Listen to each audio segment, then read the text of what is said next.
ಭಾರತೀಯ ಜೀವನ ಶೈಲಿಯೇ ಹಿಂದೂ.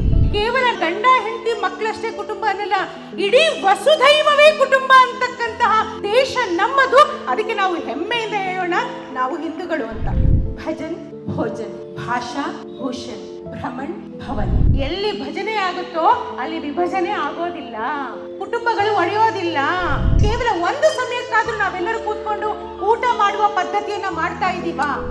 ನಾವು ಇಂಗ್ಲಿಷ್ ಮಾತನಾಡಿದ್ರೆ ಮಾತ್ರ ನಾವೇನೋ ಎಜುಕೇಟೆಡ್ ಅಂತೀವಿ, ಅನ್ಕೊಳ್ತೀವಿ ಅನ್ನುವ ಭಾವನೆ ದಯವಿಟ್ಟು ಇದನ್ನ ನಿಲ್ಲಿಸಿ.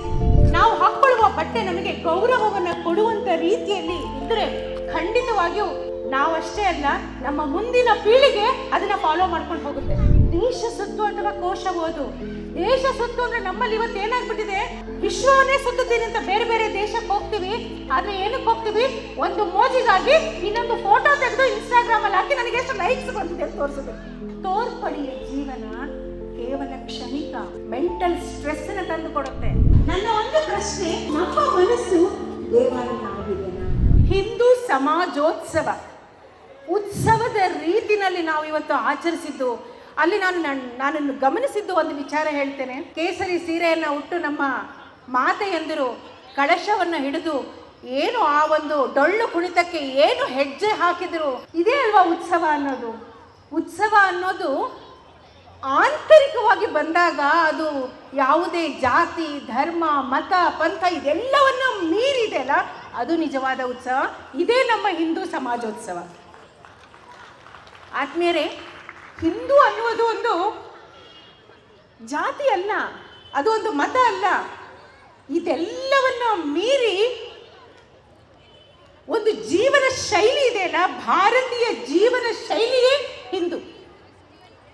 ನಮ್ಮ ಜೀವನ ಪದ್ಧತಿ ಇದೆ, ಇಟ್ಸ್ ಅ ಲೈಫ್ ಸ್ಟೈಲ್. ಕುಟುಂಬ ಅಂದ್ರೆ ಏನು? ನಮಗೆಲ್ಲ ಒಂದು ಪ್ರಶ್ನೆ. ಕುಟುಂಬ ಅಂದ ತಕ್ಷಣ ಏನು ಹೇಳ್ತೀವಿ? ಫ್ಯಾಮಿಲಿ ಅಂತ ಹೇಳ್ಬಿಡ್ತೀವಿ ಅಲ್ವಾ? ನಾನು ಇಂಗ್ಲಿಷ್ ಟರ್ಮ್ ಕೇಳಲಿಲ್ಲ, ಆಂಗ್ಲದ ತರ್ಜುಮೆ ಕೇಳಲಿಲ್ಲ, ಅನುವಾದ ಕೇಳಲಿಲ್ಲ. Family, FAMILY, father and mother, I love you ಅಷ್ಟೇ.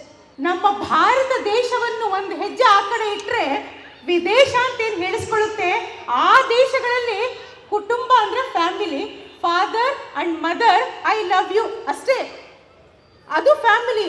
ನಮ್ಮದು ಫ್ಯಾಮಿಲಿ ಅಂದ್ರೆ ಕುಟುಂಬ. ಕುಟುಂಬ ಕೇವಲ ತಂದೆ ತಾಯಿನ, ಇದು ಎಂತ ದೊಡ್ಡ ಒಂದು ಸಂಬಂಧ ಅಲ್ವಾ? ಕುಟುಂಬ ಅನ್ನೋದು ಇದು ಒಂದು ಕೇವಲ ಇಬ್ಬರಿಗೆ ಸೀಮಿತ ಅಲ್ಲ. ಕುಟುಂಬ ಅನ್ನೋದು ಶುರುವಾಗದೆ ದಾಂಪತ್ಯದಿಂದ. ದಾಂಪತ್ಯದಲ್ಲಿ ತಂದೆ ತಾಯಿ ಅಂತ ಅನಿಸ್ಕೊಳ್ಳುವಾಗ ಮಕ್ಕಳು ಅಂತ ಬರ್ತಾರೆ. ಯಾವಾಗ ಮಕ್ಕಳು ಅಂತ ಬರ್ತಾರಲ್ಲ, ಆಗ ನೋಡಿ ಇಡೀ ಕುಟುಂಬದ ವಿಶಾಲವಾದ ಒಂದು ಮನೋಭಾವನೆ ಬರುತ್ತೆ. ಈ ವಿಶಾಲ ಮನೋಭಾವನೆ ನಮ್ಮ ಹಿಂದೂ ಸಮಾಜದಲ್ಲಿ ನಾವು ಕೇವಲ ಗಂಡ ಹೆಂಡತಿ ಮಕ್ಕಳಷ್ಟೇ ಕುಟುಂಬ ಅನ್ನಲ್ಲ, ಇಡೀ ವಸುಧೈವವೇ ಕುಟುಂಬ ಅಂತಕ್ಕಂತಹ ವಿಶಾಲ ಮನೋಭಾವನೆ ಹೊಂದಿರತಕ್ಕಂಥ ದೇಶ ನಮ್ಮದು. ಅದಕ್ಕೆ ನಾವು ಹೆಮ್ಮೆಯಿಂದ ಹೇಳೋಣ, ನಾವು ಹಿಂದೂಗಳು ಅಂತ ಅಲ್ವಾ? ಆತ್ಮೀಯರು, ಇವತ್ತು ನಮ್ಮ ಸುತ್ತಮುತ್ತಲು ಎಂತೆಂತಹ ಘಟನೆಗಳು ನಡೀತಾ ಇದೆ. ಇದೆಲ್ಲದಕ್ಕೂ ಕಾರಣ ಏನು? ಅದಕ್ಕೆ ಜೀವಾಳ, ಅ ಸ್ಮಾಲೆಸ್ಟ್ ಯೂನಿಟ್, ತುಂಬ ಚಿಕ್ಕದಾದ ಒಂದು ಅಂಶ, ಆದರೆ ಬಹಳ ಅಗಾಧವಾದ ಪರಿಣಾಮ ಬೀರ್ತಕ್ಕಂಥ ಅಂಶ ಕುಟುಂಬ. ಈ ಕುಟುಂಬ ವ್ಯವಸ್ಥೆ ಜಗತ್ತಿಗೆ ಮಾರ್ಗದರ್ಶನವಾಗಿ ಕೊಟ್ಟಿರ್ತಕ್ಕಂಥ ದೇಶ ನಮ್ಮ ಭಾರತ ಅಲ್ವಾ? ಸೊ ಈ ಕುಟುಂಬದಲ್ಲಿ ನಾವೇನು ನಮ್ಮ ಕುಟುಂಬವನ್ನ ಭದ್ರ ಬುನಾದಿಯಾಗಿ ನಮ್ಮ ಇಡೀ ಸಮಾಜಕ್ಕೆ, ನಮ್ಮ ದೇಶಕ್ಕೆ ಮತ್ತು ವಿಶ್ವಕ್ಕೆ ಗುರುವಾಗುವಂಥ ಸಮಾಜವನ್ನು ನಾವು ಕಟ್ಟಬೇಕಂದ್ರೆ ನಾವು ಏನು ಮಾಡಬೇಕು? ನಾವು ಅಂದ್ರೆ ಇಲ್ಲಿ ಸೇರಿರ್ತಕ್ಕಂಥ ಎಲ್ಲರೂ ಮಾಡಬೇಕು. ಜೊತೆಗೆ ಹೆಚ್ಚಿನ ಜವಾಬ್ದಾರಿ ಯಾರಲ್ಲಿದೆ ಗೊತ್ತಾ? ಮಾತೆಯಂದರಲ್ಲಿದೆ, ತಾಯಿಯಂದ್ರಲ್ಲಿದೆ. ನಾವೇನು ಮಾಡಬೇಕು? ತಾಯಿ ಅಂದ್ರು ನಮ್ಮ ಕುಟುಂಬವನ್ನ ಇವತ್ತು 1-2 ನಿಮಿಷ ಕಣ್ಮುಚ್ಚಿ ನಮ್ಮ ಕುಟುಂಬ ನಮ್ಮ ಕಣ್ಣು ಮುಂದೆ ತಂದುಕೊಂಡ್ರೆ ಕಂಪ್ಲೇಂಟ್ಸ್ ಲಿಸ್ಟ್ ಜಾಸ್ತಿ ಬರುತ್ತೋ, ರಿವಾರ್ಡ್ಸ್ ಜಾಸ್ತಿ ಬರುತ್ತಾ? ಕಂಪ್ಲೇಂಟ್ಸ್ ಲಿಸ್ಟ್ ಜಾಸ್ತಿ ಬರುತ್ತೆ, ಕರೆಕ್ಟ್ ಅಲ್ಲ? ಸೊ ಒಬ್ಬ ತಾಯಿ ಆದವಳು ನಮ್ಮ ಸಮಾಜವನ್ನು ಕಟ್ಟಬೇಕು, ನಮ್ಮ ಹಿಂದೂ ಸಮಾಜದ ಆ ಬುನಾದಿ ಸಂಸ್ಕಾರವನ್ನು ಮಕ್ಕಳಲ್ಲಿ ತುಂಬಬೇಕು ಅಂದರೆ ಏನು ಮಾಡಬೇಕು? ಕೇವಲ ನಮ್ಮ ಹಿರಿಯರು ಹೇಳಿಕೊಟ್ಟಿದ್ದಾರೆ 6 ಭಾಗಗಳನ್ನು ನಾವು ಫಾಲೋ ಮಾಡಿದರೆ ಆಯ್ತು. ಇದ್ಯಾವುದೂ ಹೊಸದಲ್ಲ ಆತ್ಮೀಯರೇ. ನಾವೆಲ್ಲ ತಲತಲಾಂತರಗಳಿಂದ ಋಷಿ ಮುನಿಗಳಿಂದ ನಮ್ಮ ಸನಾತನ ಧರ್ಮದಿಂದ ನಾವು ಪಾಲಿಸಿಕೊಂಡು ಬಂದದ್ದನ್ನ ಮತ್ತೆ ಮರುಕಳಿಸಬೇಕಷ್ಟೇ. ಆ 6 ಭಾಗಗಳು ಯಾವುದು? ಆತ್ಮೀಯರೇ, ಎಲ್ಲರಿಗೂ ಎಲ್ಲದೂ ಗೊತ್ತಿದೆ. ನಾನು ಕೇವಲ ತುಂಬ ಚಿಕ್ಕವಳು ನಿಮ್ಮೆಲ್ಲರ ಮುಂದೆ. ನನ್ನ ಕುಟುಂಬದಲ್ಲಿ ನಾನು ಇದನ್ನು ಅಳವಡಿಸೋದ್ರಿಂದ ಯಾವ ರೀತಿಯ ಪರಿಣಾಮ ಬಿತ್ತು, ಬರೀ ಕುಟುಂಬದಲ್ಲೆಲ್ಲ ಸುತ್ತಮುತ್ತಲಿನ ನನ್ನ ಪರಿಸರ ಸಮಾಜದಲ್ಲಿ ಸ್ವಲ್ಪ ಮಟ್ಟಿಗೆ ಬದಲಾವಣೆ ತಂದಿದ್ದೇನೆ ಅಂತ ಖುಷಿ ಇದೆ. ಹಾಗಾದರೆ ಆ 6 ಭಾಗಗಳು ಯಾವುದು? ಗಮನ ಇಟ್ಟು ಕೇಳಿಸ್ಕೊಳ್ಳಿ. ಭಜನ್, ಭೋಜನ್, ಭಾಷಾ, ಭೂಷಣ್, ಭ್ರಮಣ್, ಭವನ್. ಈ 6 ಭಾಗಗಳನ್ನು ನಾವು ಪ್ರತಿನಿತ್ಯ ನಮ್ಮ ನಮ್ಮ ಮನೆಗಳಲ್ಲಿ ಪಾಲಿಸಿದ್ರೆ ಸಾಕು. ನಮ್ಮ ಹಿಂದೂ ಧರ್ಮ ಅನ್ನೋದು, ನಮ್ಮ ರಾಷ್ಟ್ರ ಅನ್ನೋದು ಯಾರ ಕೈಯಿಂದಲೂ ನಮ್ಮನ್ನು ಬದಲಾಯಿಸಲು ಅಥವಾ ತುಂಡರಿಸಲು ಸಾಧ್ಯವೇ ಇಲ್ಲ ಆತ್ಮೀಯರೇ. ಭಜನ್, ನಾವೆಲ್ಲ ಇಲ್ಲಿ ಸ್ವಲ್ಪ ಹಿರಿಯರು ಕೂಡ ಇದ್ದೀರಾ, ಎಲ್ಲ ವಯಸ್ಸಿನವರು ಇಲ್ಲಿ ಕೂತಿದ್ದೀರಾ. ಈಗ ನಾನೇ ಚಿಕ್ಕವಳಿರ್ಬೇಕ, ನಮ್ಮ ಹಿರಿಯರು ಏನು ಮಾಡ್ತಾ ಇದ್ರು, ನಾವು ಬಾಲ್ಯದಲ್ಲಿ ಏನು ಮಾಡ್ತಾ ಇದ್ವಿ ಅನ್ನೋದನ್ನ ನೆನಪಿಸ್ಕೊಂಡ್ರೆ, ಭಜನ್ ಪ್ರತಿದಿನ ಸಂಜೆ 6 ಗಂಟೆ ಆಯ್ತು ಅಂದ್ರೆ ಒಬ್ರು ತಾಳ ತಗೊಳ್ಳೋದು, ಒಬ್ರು ತಬಲ ತಗೊಳ್ಳೋದು, ಒಬ್ರು ಏನೋ ಯಾವ ವಾದ್ಯ ಇರ್ಲಿ ಬಿಡ್ಲಿ, ಕೊನೆಗೆ ಏನೂ ಇಲ್ಲ ಅಂದ್ರೆ ಚಪ್ಪಾಳೆ ತಟ್ಟೋದು. ಇದರ ಮುಖಾಂತರ ನಾವು ಭಜನೆಗಳನ್ನು ಹಾಡ್ತಾ ಇದ್ವಿ. ಭಜನೆ ಅಂದ್ರೆ ನೀವು ಹೇಳ್ಬೋದು ನಮಗೆ ಹಾಡು ಬರೋದಿಲ್ಲ, ಭಕ್ತಿಗೀತೆ ಬರೋದಿಲ್ಲ. ಭಕ್ತಿಗೀತೆ ಹಾಡೇ ಹಾಡ್ಬೇಕಂತಿಲ್ಲ. ನಿಮಗೆ ಗೊತ್ತಿರ್ತಕ್ಕಂಥ ಓಂಕಾರ ಹೇಳಿ ಸಾಕು. ಒಂದು 3 ಓಂಕಾರ ಹೇಳಿ, ಒಂದು 5 ನಿಮಿಷ ನಿಮಗೆ ಗೊತ್ತಿರ್ತಕ್ಕಂಥ ಯಾವುದಾದ್ರೂ ಒಂದು ದೇವಿಯ ಸ್ತುತಿಯನ್ನು, ವಿಷ್ಣು ಸಹಸ್ರನಾಮವನ್ನು, ಲಲಿತಾ ಸಹಸ್ರನಾಮವನ್ನು ಒಂದು 10 ನಿಮಿಷ ನಮ್ಮ ಫ್ಯಾಮಿಲಿಯಲ್ಲಿ, ನಮ್ಮ ಕುಟುಂಬದೊಂದಿಗೆ ನಾವು ಒಟ್ಟಾಗಿ ಕೂತ್ಕೊಂಡು ಮಾಡಲಿಕ್ಕೆ ಸಾಧ್ಯನಾ? ಯಾರಿಗೂ ಟೈಮ್ ಇಲ್ಲ ಮೇಡಮ್ ಇವತ್ತು, ಅಲ್ವಾ? ನಾವೇನು ಉತ್ತರ ಕೊಡ್ತೀವಿ, ನಮಗೆ ಸಮಯವಿಲ್ಲ. ಆತ್ಮೀಯರೇ, ಇವತ್ತು ನಮ್ಮ ಬೇರುಗಳಿಗೆ ನಾವು ಸಮಯ ಕೊಡದೇ ಇದ್ದರೆ ನಮ್ಮ ಕಾಂಡಗಳ ಮಟ್ಟಕ್ಕೆ ಸ್ವಲ್ಪ ಉಳಿತೆ, ಬ್ರ್ಯಾಂಚಸ್ ಆದಂಗೆಲ್ಲ ಕೊನೆಗೆ ನಮಗೂ ಒಂದು ವಯಸ್ಸು ಬರುತ್ತೆ. ಆಗ ನಾವು ಕೂಡ ಅನಾಥಾಶ್ರಮಕ್ಕೆ, ವೃದ್ಧಾಶ್ರಮಕ್ಕೆ ಹೋಗಬಾರ್ದು, ಅಲ್ವಾ? ಸೊ ಭಜನ್ ಅಂದರೆ ನಮಗೆ ಸಾಧ್ಯವಾದ ಮಟ್ಟದಲ್ಲಿ ನಾವು ನಮ್ಮ ಮಕ್ಕಳನ್ನು ಕೂರಿಸಿಕೊಂಡು ಭಜನೆ ಮಾಡಲಿಕ್ಕೆ ಸಾಧ್ಯನಾ? ತಾಳ ಇರಲಿ ಬಿಡಲಿ, 1-2 ಶ್ಲೋಕಗಳನ್ನು, ದೇವರ ನಾಮಗಳನ್ನು ಹಾಡಲಿಕ್ಕೆ ಸಾಧ್ಯ ಇದೆನಾ? ಪ್ರತಿನಿತ್ಯ ಅಲ್ಲದಿದ್ರು ಅಟ್ಲೀಸ್ಟ್ ವಾರದಲ್ಲಿ 1 ದಿನವಾದರೂ ಮಾಡಲಿಕ್ಕೆ ಸಾಧ್ಯ ಇದೆನಾ? ಇದನ್ನು ನಾನು ನನ್ನ ಮನೆಯಲ್ಲಿ ನಾವು ಚಿಕ್ಕವರಿದ್ದಾಗಿಂದ ಮಾಡ್ತಾ ಇದ್ವಲ್ಲ, ಮಾಡ್ಬೋದಲ್ಲ ಅಂತ ಈಗ ಸುಮಾರು 2 ವರ್ಷದಿಂದ ಪ್ರಾರಂಭ ಮಾಡಿದ್ವಿ. ಏನು ಪರಿಣಾಮ ಅಂತ ಹೇಳ್ತೇನೆ. ಅವರಿಗೂ ಎಲ್ಲರ ಥರ ಟ್ಯೂಷನ್ನು, ಮತ್ತೊಂದು ವೀಣೆ ಕ್ಲಾಸು, ಇನ್ನೊಂದು ಮಗದೊಂದು ಹೋಗ್ತಾ ಇದ್ರು. ಟೈಮ್ ಇಲ್ಲ. ಅವರು ಟೈಮ್ ಮಾಡ್ಕೊಂಡಿಲ್ಲ ಅಂದರೆ ನಾವು ಟೈಮ್ ಮಾಡಿಕೊಂಡು ಕುತ್ಕೊಂಡಾಗ 21 ದಿನ ಸತತವಾಗಿ ನಿರಂತರವಾಗಿ ನಾವು ಮಾಡಿದಾಗ 22ನೇ ದಿನ ನಮ್ಮ ಮಕ್ಕಳು ಕೂಡ ನಮ್ಮ ಜೊತೆಗೆ 5 ನಿಮಿಷ ಕುತ್ಕೊಳ್ಳೋಕೆ ಶುರು ಮಾಡಿದ್ರು. ಇದರಿಂದ ಏನಾಯ್ತು? ಸಮಾಜ, ನಮ್ಮ ಕೌಟುಂಬಿಕ ಒಂದು ಡಿಸ್ಕಷನ್ ಅನ್ನೋದು ಶುರುವಾಯಿತು. ಅವರವರ ಶಾಲೆಯಲ್ಲಿ ನಡೀತಕ್ಕಂಥದ್ದನ್ನ ವಿಚಾರಗಳನ್ನು ಭಜನೆ ಮುಗಿದ ತಕ್ಷಣ ಹಂಚಿಕೊಳ್ಳಿಕ್ಕೆ ಶುರು ಮಾಡಿದ್ರು. ಇದರಿಂದ ನಮಗೆ ನಿರಾಳ ಆಯಿತು. ಮನಸ್ಸಿನಲ್ಲಿ ಯಾವುದೇ ರೀತಿಯ ಸ್ಟ್ರೆಸ್ ಇರಲಿ, ಮತ್ತೊಂದಿರಲಿ, ಮಗದೊಂದಿರಲಿ, ಎಲ್ಲವನ್ನು ಕಳೆಯೋದು ಯಾವುದರಿಂದ? ಭಜನ್. ಎಲ್ಲಿ ಭಜನೆ ಆಗುತ್ತೋ ಅಲ್ಲಿ ವಿಭಜನೆ ಆಗೋದಿಲ್ಲ, ಕುಟುಂಬಗಳು ಒಡೆಯೋದಿಲ್ಲ. ಭಜನ್, ಭೋಜನ್ ಪ್ರತಿನಿತ್ಯ ನಮ್ಮ ಮನೆಯಲ್ಲಿ ಮಧ್ಯಾಹ್ನ ಆಗದಿರ ಅಟ್ಲೀಸ್ಟ್ ಕೇವಲ 1 ಸಮಯಕ್ಕಾದರೂ ನಾವೆಲ್ಲರೂ ಕೂತ್ಕೊಂಡು ಊಟ ಮಾಡುವ ಪದ್ಧತಿಯನ್ನು ಮಾಡ್ತಾ ಇದ್ದೀವಾ? ಆತ್ಮೀಯರೇ, ನಮ್ಮಲ್ಲೂ ಕೂಡ ಶುರು ಮಾಡಿದ್ವಿ. ಅದಕ್ಕೊಂದು ಕ್ಲಾಸ್ ಇಟ್ಟೆ. ಕ್ಲಾಸ್ ಅಂದರೆ ಗೊತ್ತಲ್ಲ ಏನು? ಕ್ಲಾಸ್ ಅಂದರೆ ನಮ್ಮ ಮನೆಯಲ್ಲಿ 6 ಜನ ಇದ್ದೇವೆ, 6 ಜನ ಊಟಕ್ಕೆ ಕೂತ್ಕೊಳ್ಬೇಕಾದ್ರೆ 6 ಜನ ಮೊಬೈಲ್ ಪಾರ್ಕಿಂಗ್ ಸ್ಪೇಸ್ ಅಂತ ಮಾಡಿದೆ. ಎಲ್ಲರಿಗೂ ಕಾರ್ ಪಾರ್ಕಿಂಗ್ ಸ್ಪೇಸ್ ಗೊತ್ತು, ಮೊಬೈಲ್ ಪಾರ್ಕಿಂಗ್ ಸ್ಪೇಸ್ ಮಾಡಿದೆ. ಸಾಧ್ಯ ಇಲ್ಲ. ನನಗೂ ಬಂತು. ರೆಸಿಸ್ಟೆನ್ಸ್ ಅನ್ನೋದು ಚೇಂಜಿಗೆ ಇದ್ದೇ ಇರುತ್ತೆ ಅಲ್ವಾ? ಮಕ್ಕಳು ಮಾಡಲಿಲ್ಲ. ನಾನು ಹೇಳಿದೆ ಸಾಧ್ಯನೇ ಇಲ್ಲ, ಊಟ ಇಲ್ಲ, ಬೇಡ ಅಂದರು. 2 ದಿನ, 3 ದಿನ, 4 ದಿನ ನನಗೂ ಚುರ್ರಂತ ಅವ್ರು ಊಟ ಇಲ್ಲದೆ ಮಲಗಿದಾರಲ್ಲ ಅಂತ 5ನೇ ದಿನ 10 ನಿಮಿಷ ಇಡ್ತೀವಿ ಅಂದರು. ಈಗ ಯಾವ ರೀತಿಯ ಪ್ರಭಾವ ಬೀರಿದೆ ಅಂದರೆ, ಊಟ ಮಾಡಲಿಕ್ಕೆ ಬರುವಾಗ ಅವ್ರ ಮೊಬೈಲ್ ಇಡೋದಲ್ಲದೆ ನಮ್ಮ ಮನೇಲಿ ಬಂದಿರತಕ್ಕಂಥ ಗೆಸ್ಟ್ಗಳಿಗೂ ಕೂಡ ಮೊಬೈಲ್ ಅಲ್ಲಿಟ್ಟು ಬನ್ನಿ ಅಂತ. ಆಟೋಮೆಟಿಕ್ಕಾಗಿ ನಾವು ಮಾತನಾಡಲಿಕ್ಕೆ ಶುರು ಮಾಡಿದ್ವಿ, ನಮ್ಮ ಕಷ್ಟ ಸುಖಗಳನ್ನು ಹಂಚಿಕೊಳ್ಳಿಕ್ಕೆ ಶುರು ಮಾಡಿದ್ವಿ. ನಮ್ಮ ಜೀವನದಲ್ಲಿ ಅವತ್ತಿನ ದಿನದಲ್ಲಿ ನಾವು ಹೊರಗಡೆ ಹೋಗಿ ಬಂದಾಗ ಆಗ್ತಕ್ಕಂತಹ ಕೆಲಸಗಳನ್ನು ಹಂಚಿಕೊಳ್ಳಿಕ್ಕೆ ಶುರು ಮಾಡಿದ್ವಿ. ಎಷ್ಟೊಂದು ಬಾಂಧವ್ಯ ಬೆಳೆಯುತ್ತೆ.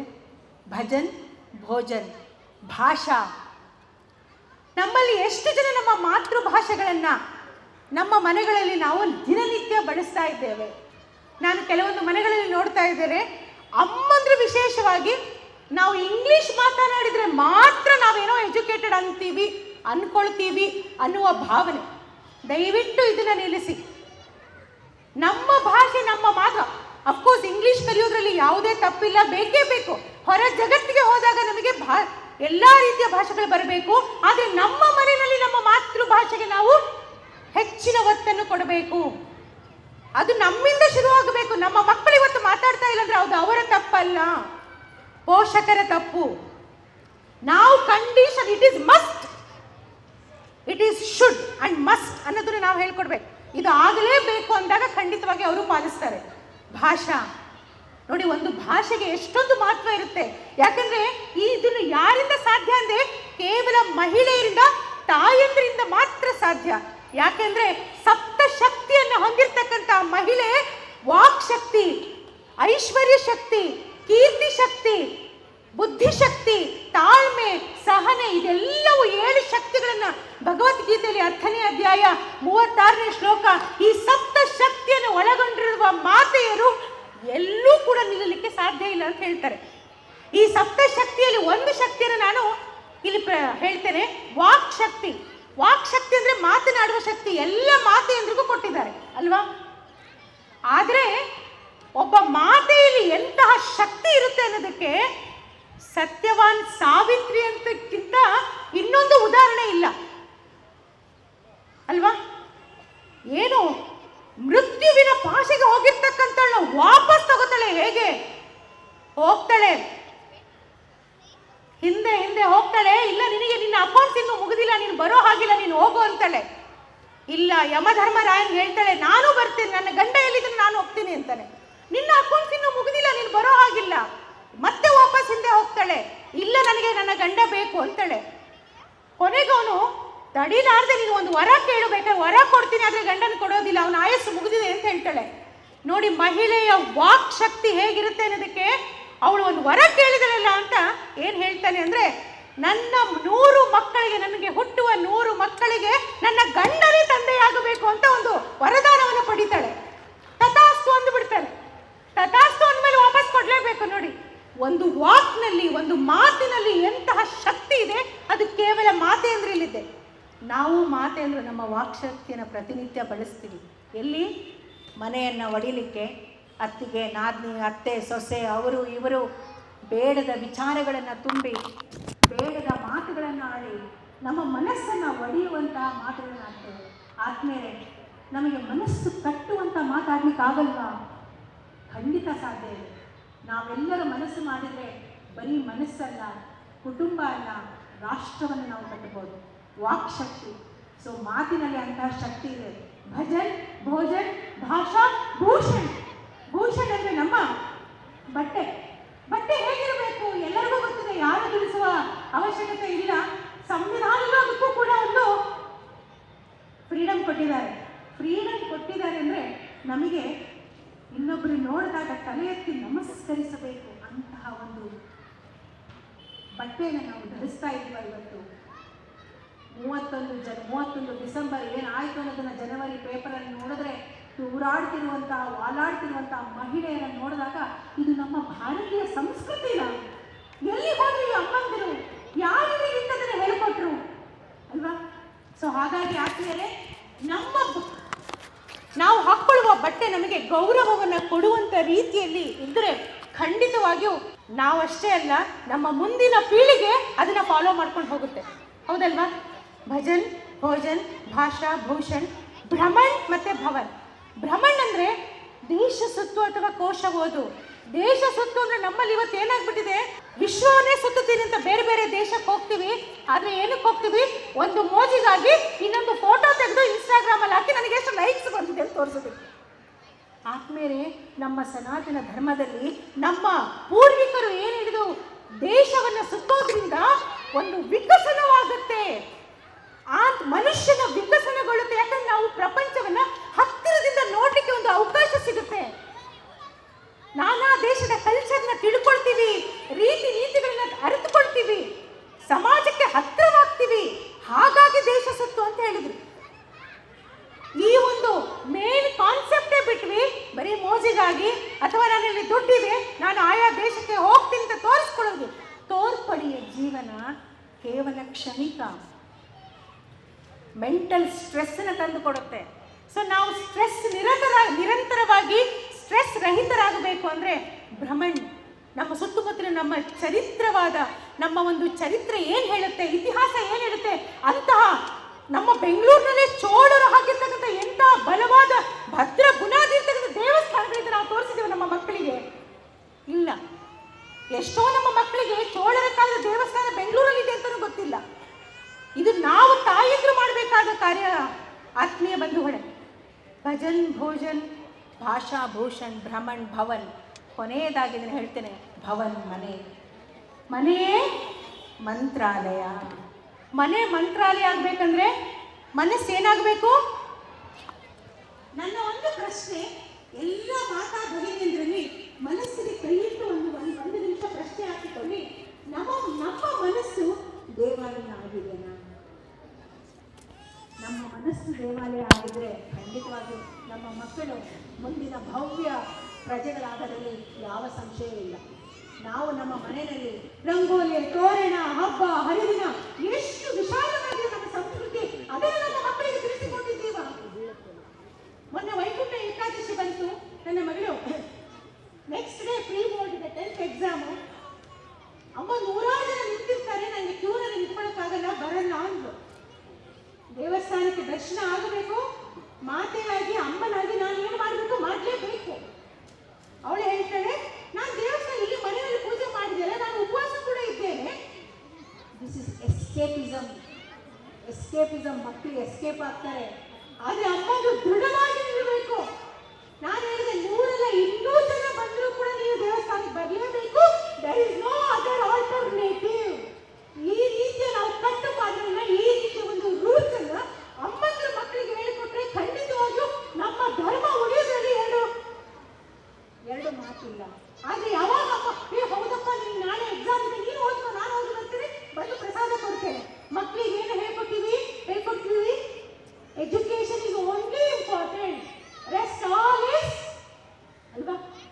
ದೇವಸ್ಥಾನ ಅದು ಅಷ್ಟೊಂದು ಮುಖ್ಯ ಅಲ್ಲ, ಓನ್ಲಿ ಓದೋದಷ್ಟೇ ಮುಖ್ಯ ಅಂತ ನಾವು ತೋರಿಸ್ಕೊಟ್ಟೇವೆ. ಹಾಗಾಗಿ ಆತ್ಮೀಯರೇ, ಯಾವ ತಾಯಿ ಜಗಜ್ಜನನಿಯನ್ನ ಪೂಜಿಸಿ ಇಚ್ಛಾಶಕ್ತಿ, ಜ್ಞಾನಶಕ್ತಿ, ಕ್ರಿಯಾಶಕ್ತಿ ಸ್ವರೂಪಿಣಿ ಜಗಜ್ಜನನಿಯನ್ನು ವರ್ಣಿಸುವಾಗ ಶಂಕರಾಚಾರ್ಯರು ಹೇಳ್ತಾರೆ, ನಮ್ಮ ಭಾರತದ ಮಾತೆಯರಲ್ಲಿ ಎಂತಹ ತ್ರಿಶಕ್ತಿ ಸೂತ್ರ ಇದೆ. ತ್ರಿಶಕ್ತಿ ಸೂತ್ರ, ಇಚ್ಛಾಶಕ್ತಿ ಇದೆ, ಜ್ಞಾನಶಕ್ತಿ ಇದೆ, ಕ್ರಿಯಾಶಕ್ತಿ ಇದೆ. ನಮ್ಮನ್ನು ತಡೆಯೋರು ಯಾರು? ಇಡೀ ಜಗತ್ತಿಗೆ ವಿಶ್ವಗುರು ಆಗೋದ್ರಲ್ಲಿ ಯಾವ ಒಂದು ಸಂಶಯವೇ ಇಲ್ಲ. ಅದು ಯಾರಿಂದ ಸಾಧ್ಯ? ಮಾತೆಯಿಂದ ಸಾಧ್ಯ. ಸೊ ಮಾತೆ ಮನಸ್ಸು ಮಾಡಿದ್ರೆ ಜೀಜಾಬಾಯಿಯಂತಹ ದೃಢವಾದ ಒಂದು ಸಂಕಲ್ಪವನ್ನ, ನಿನ್ನ ರಕ್ತವನ್ನ ಸೀಳಿದ್ರು ಕೂಡ ದೇಶಕ್ಕೋಸ್ಕರ ನಿನ್ನ ಕೊನೆಯ ಧಮನಿಯಲ್ಲಿ ಏನಿರಬೇಕು? ಬೋಲೋ ಭಾರತ್ ಮಾತಾ ಕೀ ಜೈ ಅನ್ನುವಂತಹ ಜೈಕಾರ ಇರಬೇಕು. ಅಂತಹ ರಾಣಾ ಪ್ರತಾಪ್ ಸಿಂಗ್, ಶಿವಾಜಿ ಅವರು ನಮ್ಮ ದೇಶಕ್ಕೋಸ್ಕರ ಅವರು ಹೋರಾಡಿದ್ರೆ ಇವತ್ತು ಆತ್ಮೀಯರೇ, ನಾನು ನೀವು ಈ ವೇದಿಕೆಯಲ್ಲಿ ನಾವು ಕೂತಿರ್ತೀವಿ. ಅವರು ಉಳಿಸಿರುವ, ನಮ್ಮ ಪೂರ್ವಿಕರು ಉಳಿಸಿರುವ ಒಂದು ನಮ್ಮ ಹಿಂದೂ ಧರ್ಮವನ್ನ, ಸನಾತನ ಧರ್ಮವನ್ನ, ಅವರು ಕೊಟ್ಟ ಪ್ರಾಣಕ್ಕೆ ಅಟ್ಲೀಸ್ಟ್ ನಾವು ಬೆಲೆ ಕೊಡ್ಬೇಕಂದ್ರೆ ನಾವು ಪಾಲಿಸ್ಕೊಂಡು ಹೋಗೋಣ ಅಂತ ಹೇಳ್ತಾ, ಈ ಒಂದು 6 ಭಾಗಗಳನ್ನ ಪ್ರತಿಯೊಬ್ಬ ಮಾತೆಯರು ನಮ್ಮ ಮನೆಗಳಲ್ಲಿ ಪ್ರತಿನಿತ್ಯ ಪಾಲಿಸಿದರೆ ಖಂಡಿತವಾಗಿಯೂ ನಮ್ಮ ಮಕ್ಕಳು ಯಾವ ಜಿಹಾದಿಗೂ, ಯಾವ ಮತಾಂತರಕ್ಕೂ, ಯಾವುದಕ್ಕೂ ಒಳಗಾಗದೆ ನಮ್ಮ ಧರ್ಮ